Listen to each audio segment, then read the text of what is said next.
ദൈവത്തിൻ്റെ വിലയേറിയ നാമം വാഴ്ത്തപ്പെടുമാറാകട്ടെ. ഞാനൊരു കഥ പറഞ്ഞ് ആരംഭിക്കാം എന്ന് ആഗ്രഹിക്കുക. നിങ്ങൾ കഥ പറഞ്ഞു, നിങ്ങളുടെ കഥയൊക്കെ കേട്ടു. വളരെ രസകരമായും അതേപോലെ രസകരമായ കഥകളാണ് നിങ്ങൾ പറഞ്ഞത്. നിങ്ങളുടെ കഥയോടൊപ്പം ഒക്കുമോ എന്ന് എനിക്കറിയത്തില്ല, പക്ഷെ ഞാനൊന്ന് ശ്രമിക്കാം. നമുക്ക് ഒരു 2 ആൾക്കാരുടെ കഥയാണ് ഞാൻ പറയാനായിട്ട് പോകുന്നത്. എന്നെ മോനൊന്ന് സഹായിക്കാമോ? ഈ പേരെന്താണെന്ന് വായിച്ചാൽ മതി. റോജർ അല്ലേ? ഓക്കെ, ഞാൻ ഇടയ്ക്ക് ചോദിക്കുവേ. ഈ പേരോ? നീഗർ. ഓക്കെ, 2 പേരുടെ കഥയാണ് ഞാൻ പറയാൻ പോകുന്നത്. ഒന്ന് റോജർ, മറ്റൊന്ന് നീഗർ. ഓക്കെ, ഇവർ 2 പേരും നല്ല കൂട്ടുകാരായിരുന്നു. ആരാണ്? റോജറും നീഗറും. ഇവർ നല്ല കൃഷിക്കാരുമായിരുന്നു.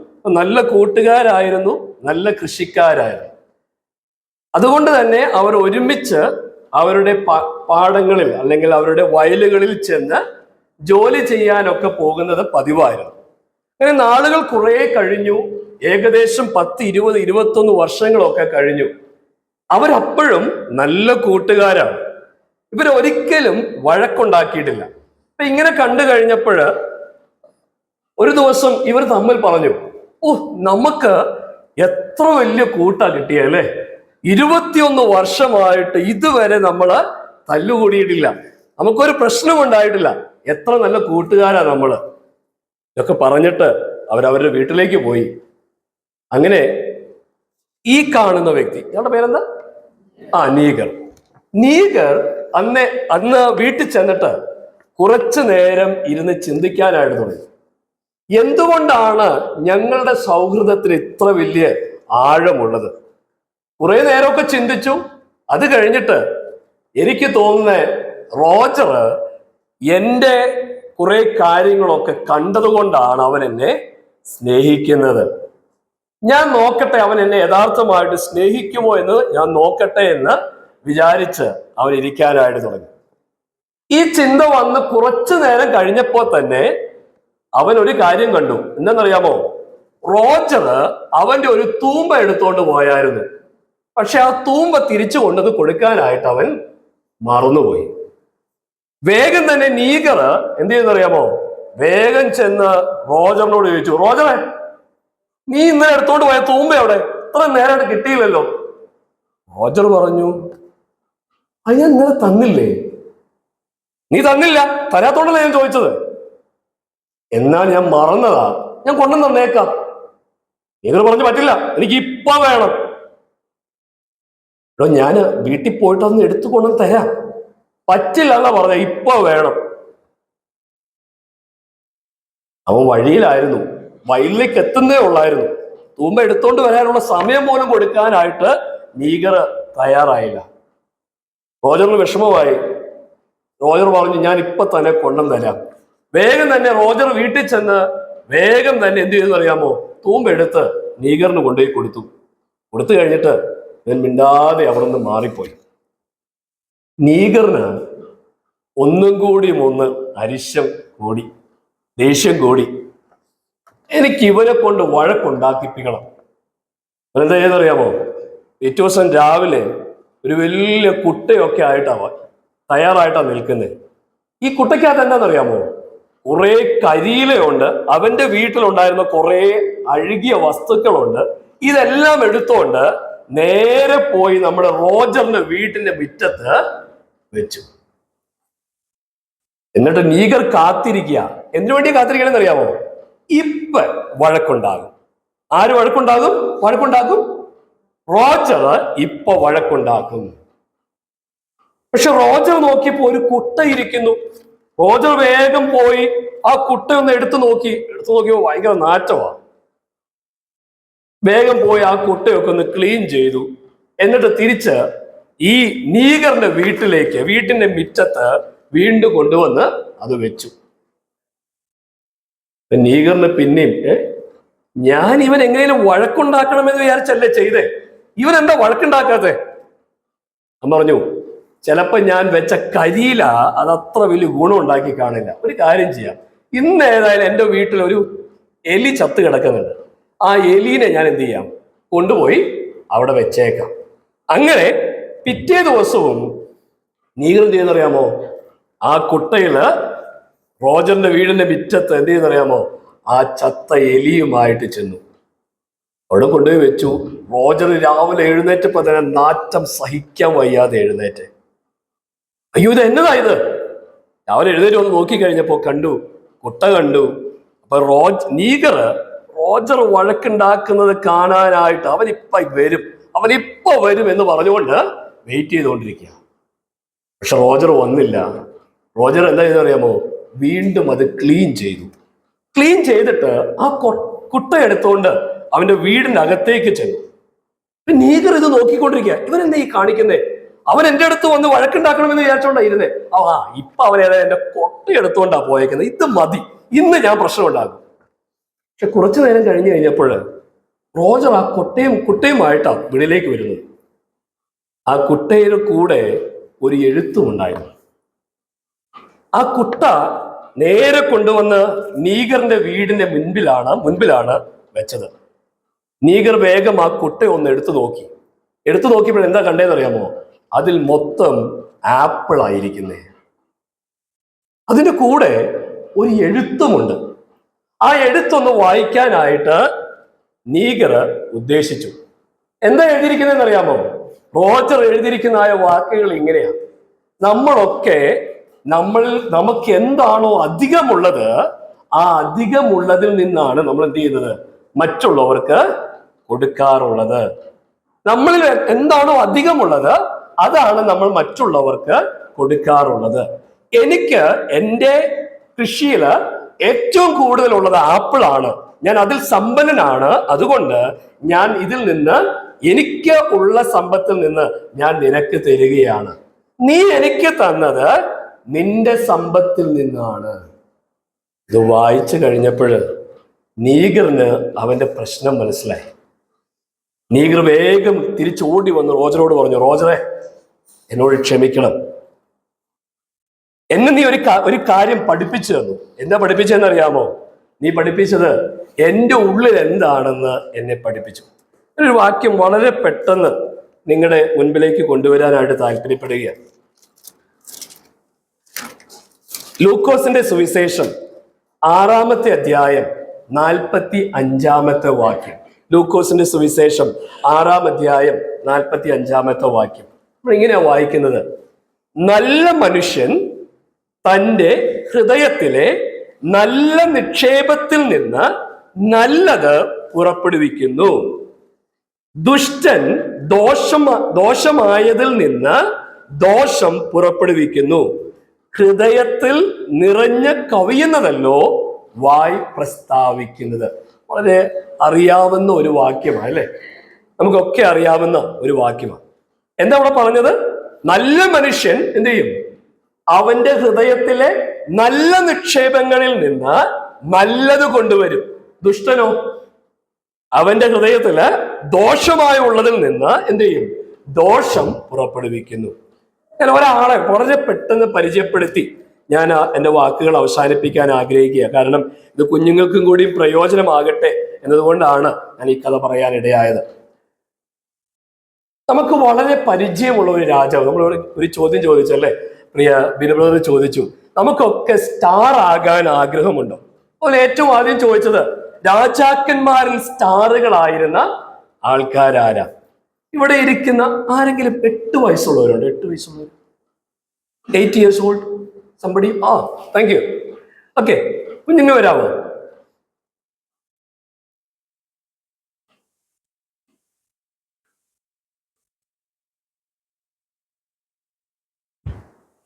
ഓക്കെ, ഈ കുഞ്ഞിനോട് നമുക്കൊരു കാര്യം ചെയ്യാം. ഈ കുഞ്ഞിനെ നാളെ മുതൽ നമ്മുടെ സഭയുടെ നേതൃത്വം മുഴുവനും ഏൽപ്പിക്കാം. ആരെങ്കിലും അംഗീകരിക്കുമോ? ഇല്ല അല്ലേ? ഇനി ഞാൻ ചോദിക്കട്ടെ, ഈ കുഞ്ഞിനെ നമുക്ക് രാജാവായിട്ട്, നമ്മുടെ ഈ ഇന്ത്യയുടെ പ്രധാനമന്ത്രിയായിട്ട് വാഴിക്കാം. സമ്മതിക്കുമോ? സമ്മതിക്കില്ല. Thank you. അങ്ങനെയാണെങ്കിൽ ഞാൻ ഇന്ന് പറയാൻ പോകുന്നത് വെറും 8 വയസ്സുള്ളപ്പോൾ രാജാവായ ഒരു വ്യക്തിയെ കുറിച്ചാണ്. ആരായിരിക്കും അത്? ആരാ? യോശിയാവ്. വളരെ ശരിയാണ്, യോശിയാവ്. 8 വയസ്സുള്ള ഒരു വ്യക്തി രാജാവായിട്ട് തീർന്നു. ഇനി ഇയാളുടെ ജീവിതം എങ്ങനെയാണെന്ന് അറിയാമോ? ഇയാളുടെ പപ്പയെ നോക്കിക്കഴിഞ്ഞാൽ മഹാതരികടയാണ്. ഇനി അയാളുടെ ഗ്രാൻഡ് ഫാദറിനെ നോക്കിക്കഴിഞ്ഞാൽ അതിനേക്കാളും വലിയ തരികടയാണ്. 2 തരികടകൾ ഉണ്ടായിരുന്നതായ വീട്ടില് ജനിച്ചു വളർന്നതായ ഒരു കുഞ്ഞ്. അവന് വെറും 16 വയസ്സുള്ളപ്പോൾ അവൻ തീരുമാനിച്ചു, എന്തെന്നറിയാമോ? എനിക്ക് എൻ്റെ ദൈവത്തെ അറിയണം. എത്ര വയസ്സുള്ളപ്പോഴാ? 16 വയസ്സുള്ളപ്പോഴും. അപ്പോ 8 വയസ്സ് തൊട്ട് 16 വയസ്സ് വരെ, 8ാമത്തെ വയസ്സിൽ രാജാവായിട്ട് നിൽക്കുകയാണ്, രാജാവായിട്ട് കാര്യങ്ങളൊക്കെ ചെയ്യുകയാണ്. പക്ഷെ അതിന്റെ കൂടെ അവൻ പറയുക, 16 വയസ്സൊക്കെ ആയപ്പോ പറയാ, എനിക്ക് ദൈവത്തെ നന്നായിട്ട് അറിയണം. നമ്മൾ വായിക്കുന്നത് ഇങ്ങനെയാണ്. അവൻ 16 വയസ്സുള്ളപ്പോൾ, അതായത് അവന്റെ 8ാം ആണ്ടിൽ അവൻ എന്ത് ചെയ്തു? ദൈവത്തെ അന്വേഷിക്കാനായിട്ട് തുടങ്ങി. ഇത് കഴിഞ്ഞിട്ട് ഇപ്പൊ 16 വയസ്സ് കഴിഞ്ഞു അല്ലെ? ഇനി 20ാമത്തെ വയസ്സായപ്പോഴ് ഇദ്ദേഹം എന്താ ചെയ്തതെന്ന് അറിയാമോ? അവിടെ ഉണ്ടായിരുന്ന ദൈവത്തിന് എതിരായിട്ടുണ്ടായിരുന്ന എല്ലാ കാര്യങ്ങളും വെടിപ്പാക്കി, ക്ലീൻ ചെയ്തു. അവിടെയുള്ള എല്ലാ കാര്യങ്ങളും ക്ലീൻ ചെയ്യുക. എന്താ ക്ലീൻ ചെയ്യുന്നതെന്ന് അറിയാമോ? ദൈവത്തിന് ഇഷ്ടമില്ലാത്ത എല്ലാ കാര്യങ്ങളും ക്ലീൻ ചെയ്തു. എന്നിട്ട് ഇദ്ദേഹത്തിന്റെ 26ാമത്തെ വയസ്സായപ്പോഴ് ഇദ്ദേഹം ഒരു പുസ്തകം കണ്ടെത്തി. ഏതാ പുസ്തകം എന്നറിയാമോ? വേദപുസ്തകം, ന്യായപ്രമാണ പുസ്തകം. അത് കണ്ടു കഴിഞ്ഞപ്പോഴേ ഇദ്ദേഹം എന്താ ചെയ്തെന്നറിയാമോ? ഇദ്ദേഹം വായിക്കാനായിട്ട് പറഞ്ഞു. അത് വായിച്ചു കഴിഞ്ഞപ്പോൾ ഏറ്റവും ആദ്യം ചെയ്തത് അയാളുടെ ഡ്രസ്സ് വലിച്ചു കീറി. എന്തിനാ കീറിയെന്നറിയാമോ? അയ്യോ, ഇത്രയും കാര്യങ്ങൾ ഉണ്ടായിരുന്നോ? ഞാൻ ഒന്നും അറിഞ്ഞില്ല, ഞാൻ ഇതുവരെ അത് ചെയ്തിട്ടില്ല, എനിക്കിതുവരെ അത് ജീവിതത്തിൽ യാഥാർത്ഥ്യമാക്കാനായിട്ട് കഴിഞ്ഞില്ല. I was not able to apply them. അതായിരുന്നു അദ്ദേഹത്തിന്റെ സങ്കടം. ഒരു കാര്യം പറയട്ടെ, നല്ല ഹൃദയം വേണമെങ്കിൽ എന്ത് വേണമെന്നറിയാമോ? ഏറ്റവും ആദ്യം ദൈവത്തെ അന്വേഷിക്കുന്ന സ്വഭാവം വേണം. എപ്പോ തുടങ്ങണം? ചെറുപ്പത്തിൽ തുടങ്ങണം അല്ലെ? നമ്മൾ ഇന്ന് കേട്ടു. എന്താ കേട്ടത്? ചെറുപ്പത്തിലുള്ള ശീലം എന്ത് ചെയ്യും? അത് നമ്മെ മുതിർന്നാലും മാറ്റാതെ നിർത്തുന്ന ഒന്നാണ്. അതുകൊണ്ട് നമ്മുടെ കുഞ്ഞുങ്ങളെ പഠിപ്പിക്കുന്നത്, നമ്മുടെ കുഞ്ഞുങ്ങള് ദൈവവചനം പഠിച്ചു വരുന്നത്, അവരുടെ ജീവിതത്തിൽ ദൈവത്തെ അന്വേഷിക്കണം എന്നതായ ചിന്ത കൊടുക്കേണ്ടത് എന്റെയും നിങ്ങളുടെയും ഉത്തരവാദിത്വമാണ്. അത് ഏറ്റവും ചെറിയ പ്രായത്തിൽ തന്നെ. ഇന്നലെ ബിനു സാമുവേൽ സാറിന്റെ സഭാ ഹാളില് ഒരു നല്ലിടയൻ മിനിസ്ട്രിയുടെ 25ാമത്തെ വാർഷികത്തോടുള്ള ബന്ധത്തില് ഒരു കാര്യം കേൾക്കാനായിട്ട് കഴിഞ്ഞു. എന്താണെന്നറിയാമോ? അദ്ദേഹം പറഞ്ഞതായ കാര്യം, ഈ 25 വർഷങ്ങള് ദൈവം അവരെ നടത്തിയതായ കാര്യങ്ങളൊക്കെ പറഞ്ഞു. എന്നിട്ട് പറഞ്ഞതായ കാര്യം, അവിടെ വന്ന ഒരു രാഷ്ട്രീയ പ്രവർത്തകനായ ഒരാള്, കരുണാകരൻ സാറ്, പുള്ളി പറഞ്ഞതായ കാര്യം ഇങ്ങനെയാണ്: നിങ്ങളൊക്കെ വളരെ ചെറുപ്പത്തില്, ചെറിയ കുഞ്ഞുങ്ങളായിരിക്കുമ്പോൾ, അമ്മയുടെ ഉദരത്തിൽ തന്നെ ആയിരിക്കുമ്പോൾ നിങ്ങളൊക്കെ കുറേ കാര്യങ്ങൾ കേട്ടു വളർന്നവരാ. പക്ഷേ ഞാൻ നിങ്ങളിൽ നിന്ന് കേട്ടു വളർന്നവനാ. എന്നിട്ട് അദ്ദേഹം പറയുന്ന വാക്കുകൾ കേട്ട് കഴിഞ്ഞാൽ നമ്മൾ വിചാരിച്ചു പോകും, ഇദ്ദേഹം നമ്മളെക്കാളും എത്രയോ ബെറ്റർ ആണെന്ന്. ഇത് പറഞ്ഞു കഴിഞ്ഞാൽ ഞാൻ പറഞ്ഞതിന്റെ ആശയം ഇതാണ്: നമ്മുടെ കുഞ്ഞുങ്ങള് വളരെ ചെറുപ്പത്തിൽ തന്നെ ദൈവിക കാര്യങ്ങൾ അറിഞ്ഞ് മനസ്സിലാക്കി വളരുവാൻ ഇടയായാൽ ഒരു കാര്യം ഉറപ്പാണ്. നിങ്ങൾക്ക് സമയമുള്ളപ്പോഴൊന്ന് വായിക്കണം ഈ 2 ദിനവൃത്താന്തം 34, 35 അധ്യായങ്ങൾ. അത് വായിച്ചു കഴിഞ്ഞാൽ ഒരു കാര്യം അറിയാം. എന്താണെന്ന് അറിയാമോ? യോശിയാവിനെ പോലെ നല്ലൊരു രാജാവിനെ നമ്മൾ വേറെ കാണത്തില്ല. 8ാമത്തെ വയസ്സിൽ അപ്പനും അവന്റെ വല്യപ്പനും ഒക്കെ ചീത്തയാ, പക്ഷേ അവന്റെ മനസ്സിൽ ദൈവത്തെ അന്വേഷിക്കണം എന്നതായ ആഗ്രഹം വന്നപ്പോ അവൻ മാറി. അവന്റെ മനസ്സിൽ ദൈവത്തിന്റെ വചനം ചെന്ന് കഴിഞ്ഞപ്പോൾ അവൻ യഥാർത്ഥത്തിൽ ദൈവത്തെ ആരാധിക്കുന്നവനായിട്ട്, ദൈവത്തെ സ്നേഹിക്കുന്നവനായിട്ട് തീർന്നു. ഞാൻ ഇങ്ങനെ പറയട്ടെ, എന്റെയും നിങ്ങളുടെയും ജീവിതത്തിൽ ദൈവത്തെ അന്വേഷിക്കുന്ന കാര്യത്തിന് പ്രാധാന്യമുണ്ടോ? ദൈവവചനത്തിനോടുള്ള ബന്ധത്തിൽ ഇപ്പോഴും നമ്മൾ സെൻസിറ്റീവ് ആണോ? Are our hearts really sensitive for the word of God, to the word of God? എന്നോടും നിന്നോടും ദൈവത്തിന്റെ വചനം സംസാരിക്കുമ്പോൾ എന്നോട് സംസാരിച്ച വചനം അല്ലെങ്കിൽ ഇന്ന് സംസാരിച്ച വചനം അത് എന്നോടുള്ളതാണ് എന്ന് നമ്മൾ ചിന്തിക്കുമോ? അതോ അതിലുള്ള പോരായ്മകൾ കണ്ടെത്തുമോ? പോരായ്മകൾ കണ്ടെത്താനായിട്ട് ആർക്കും പറ്റും. പ്രത്യേകിച്ച് പിശാചിന്റെ പണിയും കൂടിയാണ്. പക്ഷേ ആ കേട്ടതായ കാര്യങ്ങളിൽ നിന്ന് കർത്താവേ, ഇന്ന് എനിക്ക് വേണ്ടി നീ എന്ത് പറഞ്ഞു, അതിൽ ഞാൻ എങ്ങനെയാണ് എന്ന് ചോദിക്കുമ്പോഴാണ് യഥാർത്ഥത്തിൽ നല്ല ഹൃദയത്തിന്റെ ഉടമകളായിട്ട് തീരാൻ കഴിയുന്നത്. ഞാൻ ചോദിക്കട്ടെ, എന്താ നമ്മുടെ ഹൃദയത്തിൽ നിറഞ്ഞു കിടക്കുന്നത്? നല്ലതാണോ അതോ ചീത്തയാണോ? നമ്മുടെ ഹൃദയത്തിൽ നീഗറെ പോലെയാണോ ചിന്തിക്കുന്നത്, അതോ റോജറെ പോലെയാണോ ചിന്തിക്കുന്നത്? നമ്മുടെ ഹൃദയം റോജറെ പോലെ നന്മയുള്ളതായി തീരട്ടെ, നല്ലതുള്ളതായിട്ട് തീരട്ടെ. അതുകൊണ്ട് നമ്മുടെ ഹൃദയം ദൈവത്തിനു വേണ്ടി, ദൈവത്തെ അന്വേഷിക്കുന്നതായിട്ട്, ദൈവത്തിന്റെ വചനത്തിന് മുൻപിൽ വിറയ്ക്കുന്നതായിട്ട്, കർത്താവേ നീ എന്നോട് സംസാരിക്കുമ്പോൾ ഞാൻ മാറാൻ തയ്യാറാണ് കർത്താവേ എന്ന് പറയുന്ന ഒരു ഹൃദയം എനിക്കും നിങ്ങൾക്കും ഉണ്ടാകട്ടെ. പ്രത്യേകിച്ച് എനിക്ക് ഇങ്ങനെ ഒരു അവസരം നൽകി തന്നതായ സഭയോട് പ്രത്യേകം നന്ദി പറയുന്നു. പ്രത്യേകിച്ച് പ്രിയ സണ്ണി ടി ഫിലിപ്പ് സാറിനോട് എന്നെ നന്ദി അറിയിക്കുകയാണ്. സാറ് എന്നെ പഠിപ്പിച്ചു എന്ന് മാത്രമല്ല, സാറ് പറഞ്ഞു കൂടെ പ്രവർത്തിക്കുന്നു എന്ന്. അതിനേക്കാളും ഒരു നല്ല സുഹൃത്ത് ബന്ധം കൂടി ഞങ്ങൾക്ക് തമ്മിലുണ്ട്. അത് കർത്താവ് ഞങ്ങൾക്ക് നൽകിയതോർത്ത് ഞാൻ ദൈവത്തെ സ്തുതിക്കുന്നു.